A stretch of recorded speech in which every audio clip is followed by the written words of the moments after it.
নমস্কার সকলকে, Bengali sports ব্লগের নতুন একটি ট্রান্সফার আপডেটের ভিডিওতে ওয়েলকাম। তোমরা অনেকেই হয়তো জানো যে Miguel ফেরেইরা, Brazilian attacking midfielder, last সিজনে ইস্টবেঙ্গলের হয়ে খেলা, এই মুহূর্তে ইন্ডিয়ার সর্বশ্রেষ্ঠ বিদেশি মিডফিল্ডার, লাস্ট সিজনে গোল্ডেন বল জিতেছে যে প্লেয়ার, সেই প্লেয়ারের সাথে একটা মেজার কানেকশন মোহনবাগান সুপার জায়ান্টের সাথে ডিল ডান হয়েছে, এরকম বলার মতো জায়গাতে না থাকলেও এইটুকু বলা যেতে পারে যে মোহনবাগান সুপার জায়ান্ট একটা মোটা টাকার চুক্তি, একটা সম্ভবত 2 বছরের একটা মোটা টাকার চুক্তি কিন্তু মিগুয়েলের সাথে করতে চাইছে। এবং মিগুয়েলের তরফ থেকে গ্রিন সিগন্যাল এসে গেলেই এই ডিলটা কিন্তু কমপ্লিট হয়ে যাবে। সেই জায়গায় অনেকেই হয়তো অবাক হবে যে ইস্টবেঙ্গলের হয়ে এত সুন্দর পারফরমেন্স করার পর, 22 বছর বাদে দেশের সর্বোচ্চ লিগটা চ্যাম্পিয়ন করার পর, মিগুয়েলের মতো একটা প্লেয়ার লাস্ট সিজনে 2 গোল 5টা অ্যাসিস্ট করেছে, অস্কারের আন্ডারে মাঝ মাঠে ফুল ফুটিয়েছে, ডমিনেট করে ফুটবল খেলেছে। অনেক দিন বাদে এরকম একজন ব্রাজিলিয়ানকে আমরা দেখতে পেয়েছি ময়দানে, ইস্টবেঙ্গল ক্লাবে এরকম ফুটবল খেলতে। সেই প্লেয়ারকে ইস্টবেঙ্গল রাখতে পারলো না, কেন রাখতে পারলো না? এইটা নিয়ে অনেকের মনে অনেক রকম প্রশ্ন থাকবে। দেখো, আমি এর আগে লাইভ স্ট্রিমে এসেছিলাম, ডিটেলে ডিসকাস করেছি। এখানে এই টপিকটা নিয়ে ডেফিনেটলি আমি আর বেশি ডিটেল ডিসকাস করবো না। আমরা ইস্ট বেঙ্গলের প্ল্যান বিতে চলে যাব, যেরকম তোমরা থাম্বনেলে দেখতে পাচ্ছ, টাইটেলে দেখতে পাচ্ছ। তবে আমি এইটুকু বলবো যে ইস্ট বেঙ্গলে এই মুহূর্তে যে তাদের যে প্রিভিয়াস ইনভেস্টার, তারা কিভাবে থাকবে, নতুন কারা ইনভেস্ট করবে, কো স্পন্সার কারা হবে, স্পন্সার কারা হবে, অর্থাৎ পরিষ্কার কথায় যদি বলি যে ইনভেস্টমেন্ট জনিত কিছু সমস্যা এই মুহূর্তে ইস্টবেঙ্গলে রয়েছে, এবং এটা ইস্টবেঙ্গলে 2-3 বছর অন্তর অন্তর এই ব্যাপারটা ঘুরে ফিরে আসে। এবং যার জন্য ইস্টবেঙ্গল দলকে, ফুটবল দলকে স্পেশালি কিন্তু বারবার আমরা কিন্তু ক্ষতিগ্রস্ত হতে দেখেছি। এইবারও সেটা থেকে আলাদা কিছু হচ্ছে না। পরবর্তীতে কোন প্লেয়ার আসবে, কোন প্লেয়ার কীরকম খেলবে, সেটা ডিফারেন্ট ব্যাপার, বাট মিগুয়েলের মতো একটা সেট প্লেয়ার, বল প্লেয়ার, আউটস্ট্যান্ডিং প্লেয়ারকে আমরা হয়তো হারাতে চলেছি। আমি হয়তোই বলবো, কারণ এখন অবধি পেন অ্যান্ড পেপারে তো ডিলটা মোহনবাগান সুপার জায়ান্টের সাথে ডান হয়নি। তবে এইটুকু বলতে কোনো দ্বিধাবোধ করছি না যে মোহনবাগান সুপার জায়ান্টের দিকে কিন্তু এই মুহূর্তে মিগুয়েল ফেরেরা ঝুঁকে রয়েছে। কারণ যে টাকাটা মিগুয়েলের তরফ থেকে শোনা যাচ্ছে, যে টাকাটা মিগুয়েলের তরফ থেকে মিগুয়েল দাবি করছিল, সেই টাকাটা হয়তো ইস্টবেঙ্গল ম্যানেজমেন্ট এই মুহূর্তে দিতে রাজি নয়। এবং তার সাথে সাথে বহু প্লেয়ারকে, বহু কোচকে, বহু কিছু আমরা শেষ 15-20 দিন ধরে শুনছি। এবং 31শে মের পরে আজকে 16ই জুন হয়ে গেছে, 17ই জুনের দিকে আমরা এগিয়ে চলেছি। এখন অবধি একটা প্রপার কন্ট্রাক্ট কিন্তু ইস্টবেঙ্গল দিতে পারেনি, বিকজ কিছু সমস্যা রয়েছে। আমি তো তোমাদের বললাম যে এতদিন তো ইমামি ইস্টবেঙ্গল ফুটবলটাকে রান করতো ইস্টবেঙ্গল, এবং পরবর্তীতে নেক্সট সিজনে তারা রান করবে কিনা সেটার উপরে একটা বড় প্রশ্নচিহ্ন। তো সেই জায়গা থেকে কোনো ডিলই এখন অবধি ইস্টবেঙ্গল ক্র্যাক করতে পারেনি। হ্যাঁ, এবং আমি এটাও বলছি যে অস্কার ম্যানেজমেন্টের ফার্স্ট প্রায়োরিটি হলেও, অস্কারের সাথে দীর্ঘদিন কানেকশন রাখলেও, অস্কারের সাথে যে ডিলটা এই মুহূর্তে একদম ডান অ্যান্ড ডাস্টেড 100% হয়ে গেছে, সেটাও বলা যাবে না। কারণ সেই জায়গা থেকে কিন্তু অনেক দিন বাদে, আমি বলবো শেষ 10-12 দিনের মধ্যে কিন্তু আমরা কোনো রকম ইস্টবেঙ্গলের ক্ষেত্রে কোনো বিভিন্ন প্লেয়ার, বিদেশি প্লেয়ার, দেশি প্লেয়ার, বিভিন্ন কানেকশন আমরা শুনেছি, কিন্তু আমরা কিন্তু কোনো কোচের কানেকশন শুনিনি। এবং সারপ্রাইজিংলি আরও একটা জিনিস যদি বলি, যে মোহনবাগান সুপার জায়ান্ট, আমি তোমাদের অনেক দিন আগেই বলেছিলাম যে সার্জিও লোবেরাকে রিপ্লেস করে তারা একজন নতুন কোচ আনবে, 2-1জনকে শর্টলিস্ট করেছে। তাদের মধ্যে যে ফ্রন্ট রানার, আমি অনেক দিন আগে তোমাদের বলেছি, যে মানে অনেক দিন আগে বলতে 3-4 দিন আগে আমি তোমাদের বলেছি যে ফ্রন্ট রানার কিন্তু এক্স পাঞ্জাব কোচ কেন বললাম? কারণ পাঞ্জাবের সাথে সে চুক্তি করবে না নেক্সট সিজনে, এবং পাঞ্জাবের তার লাস্ট সিজনে সে কোচিং অলরেডি করিয়েছে। এবং আমি দিলেম পেরিসের কথা বলছি, পেনাস দিলেম পেরিস, যিনি লাস্ট সিজনে পাঞ্জাবে কোচিং করিয়েছেন, এবং তার সাথে মোহনবাগান সুপার জায়ান্টের একদম একটা অ্যাডভান্স স্টেজে কথাবার্তা চলছিল অ্যাজ পার মাই নলেজ। সেই জায়গায় ডিলটা হবে, পেন অ্যান্ড পেপার হবে, এরকম একটা জায়গায় চলে আসছিলো। সেইখানেই হঠাৎ করে ইস্টবেঙ্গল এন্ট্রি মেরেছে।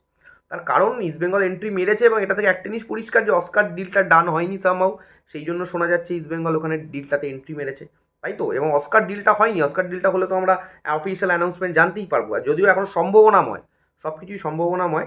তো এই পেনাস দিলাম পেরিস তার সাথে মোহনবাগান সুপার জায়ান্টের ডিলটা কনফার্ম হওয়ার আগে সেখানে ইস্টবেঙ্গল ঢুকে পড়েছে এবং ইস্টবেঙ্গল বলছে আমরা এই কোচকে তাদের প্ল্যান বি, ইস্টবেঙ্গল ম্যানেজমেন্টের প্ল্যান বি যেটা, সেই প্ল্যান বি হচ্ছে এই পাঞ্জাবের কোচকে তাদের সাইন করানো। এখন অবধি যতটুকু আপডেট আমার কাছে উঠে এসছে। এবং তার সাথে সাথে যেহেতু মিগুয়েল ফেরেরা একজন সেন্ট্রাল মিডফিল্ডার, অ্যাটাকিং মিডফিল্ড পজিশনে, বিভিন্ন পজিশনে মাল্টিপল পজিশনে খেলতে পারে, বিভিন্ন জায়গাতে পেন্ডুলামের মতো ঘুরে বেরিয়েছে বল নিয়ে এই সিজনটা, এবং পুরো ইস্টবেঙ্গলের মিডফিল্ডকে নেতৃত্ব দিয়েছে। তো সেই জায়গায় যদি মিগুয়েল অন্য দলে চলে যায়, মোহনবাগান সুপার জায়ান্টে ধরে নিচ্ছি তর্কের খাতিরে যদি চলে যায়, তো ইস্টবেঙ্গলকে তো নেক্সট সিজনে খেলতে হবে। সামনে এফসি রয়েছে, ডুরান্ড কাপ রয়েছে। FC is the most important tournament, যেখানে দেশকে প্রতিনিধিত্ব করবে ইস্টবেঙ্গল। সেই টুর্নামেন্টে খেলার জন্য ইস্টবেঙ্গলের ওই পজিশনে একজন প্লেয়ার দরকার। এবং আমি বলবো খানিকটা লাইক টু লাইক একটা যদি আমি চেঞ্জ বলি, সেটা হতে পারে যে 33 বছর বয়সী প্লেয়ার ড্যানি র্যামিরেস। ড্যানি র্যামিরেস কিন্তু আগের সিজনে ডিলাম পেরিসের আন্ডারে পাঞ্জাবে খেলেছে, যথেষ্ট ভালো ফুটবল খেলেছে। হ্যাঁ, অবশ্যই ওই পজিশনে যদি প্লেয়ারদের কথা বলি, নো ডাউট মিগুয়েলের সাথে কারোর তুলনা হবে না। মিগুয়েল ডিফারেন্ট লেভেলের প্লেয়ার, ডিফারেন্ট কোয়ালিটির প্লেয়ার। মিগুয়েলের লাস্ট সিজনের পারফরমেন্স ওয়াজ মানে মানে আউটস্ট্যান্ডিং, সবার ওপরে ছিল। বাট তুমি যদি ড্যানি র্যামিরেজের পারফরমেন্সে দেখো, মিগুয়েল 2টো গোল করলে ড্যানি র্যামিরেজ 4টে গোল করেছে, এবং মিগুয়েল 5টা অ্যাসিস্ট করেছে, ড্যানি র্যামিরেজ 2টো অ্যাসিস্ট করেছে। দুটো প্লেয়ারের তুলনাতে আমি যাচ্ছি না। যদি টপ 3-এর মধ্যে আমি ধরি 1, 2, 3 যারা সবথেকে বেশি চান্সেস ক্রিয়েট করেছে লাস্ট সিজনে, যারা মিডফিল্ডটাকে কন্ট্রোল করে ফুটবল খেলেছে, তাহলে 1, 2, 3-এর মধ্যে টপ 3-এর মধ্যে ডেফিনেটলি ড্যানি র্যামিরেজের নাম কিন্তু থাকছে। এবং সেই জায়গায় এই মুহূর্তে শোনা যাচ্ছে যে ড্যানি র্যামিরেজকে খুব সম্ভবত, যদি মিগুয়েলকে ইস্টবেঙ্গল না পায়, মিগুয়েল তো ইস্টবেঙ্গলের প্লেয়ার না, Miguel is a free player.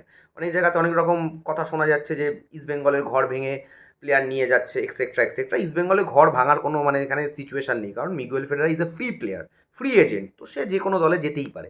সে ইস্টবেঙ্গলের সাথে কন্ট্রাক্ট রিনিউ করতে পারে, মোহনবাগান সুপার জায়ান্টে যেতে পারে, ব্যাঙ্গালোর, মুম্বাই, কেরালা, এনিওয়্যার যেখানে তার ইচ্ছে হবে। তো সেই জায়গায় শোনা যাচ্ছে যে মিগুয়েল ফেরেরার সার্ভিস যদি ইস্টবেঙ্গল নেক্সট সিজনে না পায়, সেখানে সম্ভবত ড্যানি র্যামিরেজকে কিন্তু তারা পছন্দ করেছে, তারা কিন্তু সাইন করাতে পারে। তোমাদের কি মনে হচ্ছে এই সাইনিংটা যদি হয়, যদি মিগুয়েল অন্য দলে চলে যায়, ধরে নিলাম মোহনবাগানে চলে যাচ্ছে, এবং সেই জায়গায় যদি ড্যানি র্যামিরেজকে যদি ইস্টবেঙ্গল সাইন করায়, কতটা ড্যানি র্যামিরেজ সেই পারফরমেন্সটা দিতে পারবে যে পারফরমেন্সটা মিগুয়েল লাস্ট সিজনে দিয়েছে বলে তোমাদের মনে হচ্ছে? অবশ্যই কমেন্ট বক্সে কিন্তু লিখে জানাবে।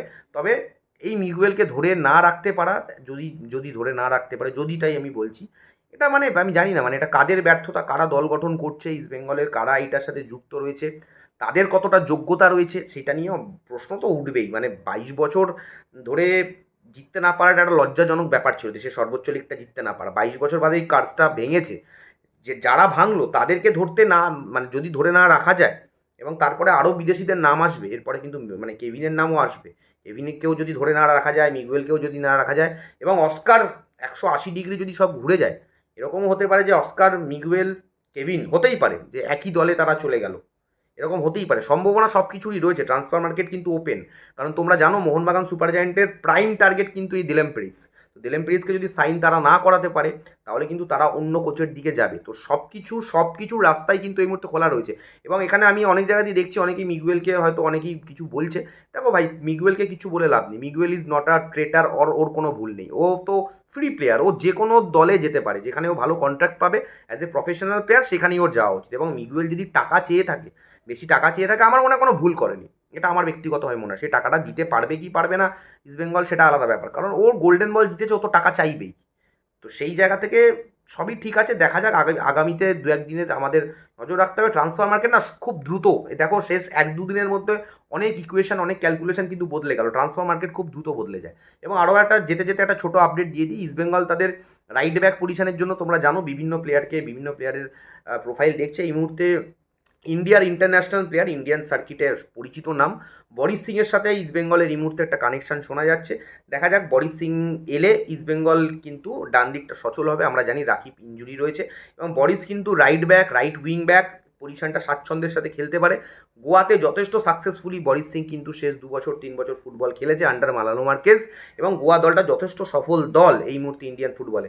সেই ক্ষেত্রে ইস্টবেঙ্গলের সাথে বরিস সিংয়ের একটা যোগাযোগ, কানেকশন আমরা শুনতে পাচ্ছি। সেই ডিলটা সামনের দিকে, ডিলটা ফাইনাল হয় কি না সেদিকে আমাদের নজর থাকবে। এবং আরও ট্রান্সফারের যা সমস্ত আপডেট তোমরা কিন্তু একদম লাইভ অ্যান্ড এক্সক্লুসিভ দ্রুততার সাথে দেওয়ার চেষ্টা করি, তোমাদেরকে দিয়ে দেবো বেঙ্গলি স্পোর্টস ব্লগে। এবং আশা করছি এই পুরো ভিডিওটা যারা পুরোটা দেখলে, অবশ্যই লাইক করেছো, চ্যানেলটাকে সাবস্ক্রাইব করেছো, কমেন্টে তোমাদের মতামতটা তোমরা জানিয়েছো। তোমাদের কমেন্টগুলো আমি পড়বো এবং উত্তর দেওয়ার চেষ্টা করবো। ট্রান্সফার মার্কেট নিয়ে যেতে যেতে এইটুকুই বলছি যে কোনোটাই কিন্তু ফিক্সড নয়, এখনও কিন্তু অনেক কিছু বদলে যেতে পারে। দেখা যাক, পজিটিভ দিকেই সমর্থক হিসাবে পজিটিভ চিন্তাভাবনা করবো ইস্টবেঙ্গল সমর্থক হিসাবে, এবং যেটা জেনুইন নিউজ সেটা সবসময় তোমাদের সামনে তুলে দেওয়ার চেষ্টা করি, এখনও সেটাই তুলে দিলাম। থ্যাংক ইউ সো মাচ, সবাই ভালো থেকো। একটু বাদেই বিশ্বকাপের দুটো গুরুত্বপূর্ণ ম্যাচ হবে, তোমরা ভিডিওটা দেখছো, এরপরে ফ্রান্সের ম্যাচে আমি লাইভে আসবো, ভোরবেলা আর্জেন্টিনার ম্যাচেও লাইভে আসবো, সেখানে তো দেখা হচ্ছেই। থ্যাংক ইউ সো মাচ, সবাই ভালো থেকো। এখনের মতো ভিডিওটা এখানেই শেষ করছি, দেখা হবে খুব তাড়াতাড়ি নতুন একটা ভিডিওতে। সকলকে টাটা।